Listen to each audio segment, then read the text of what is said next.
সংগ্রামী সভাপতি সংগ্রামী জননেতা জনাব শেখ ফজলুর রহমান বন্ধু ভাই এখন আপনাদের উদ্দেশ্যে বক্তব্য রাখছেন।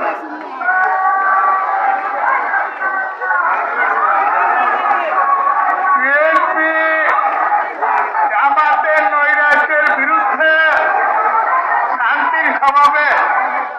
আসলে জামাত বিএনপি কোন নৈরাজ্য করতে পারে না, করতে পারবেও না, কিন্তু আমরা সাবধান থাকবো। ওরা ষড়যন্ত্র করতে পারে, ওদের অনেক প্রভু আছে, ওদের অনেক দোষর আছে, ওরা ষড়যন্ত্র করতে পারে। তাই আমরা চোখ কান খোলা রাখবো। আজকে আমার প্রধান অতিথি এসেছেন আমাদের প্রিয় নেতা বাংলাদেশ আওয়ামী লীগের সাধারণ সম্পাদক পরামর্শিত মন্ত্রী জনাব ওবায়দুল কাদের এমপি, তিনি বক্তব্য রাখবেন।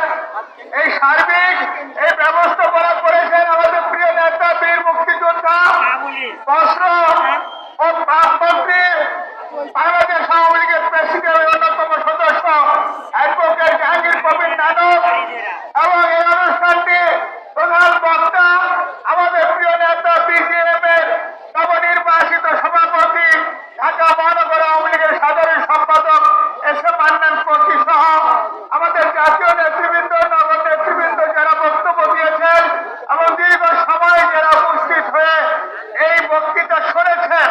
আমি একটা কথা বলতে চাই, তারেক জিয়ার মাজা নাই, খালেদা জিয়ার জীবন নাই, অতএব ওদের নিয়ে চিন্তা নাই, চিন্তা হইল শয়তানদের নিয়ে। শয়তানদের বিরুদ্ধে কাটতে থাকবো। জয় বাংলা, জয় বঙ্গবন্ধু।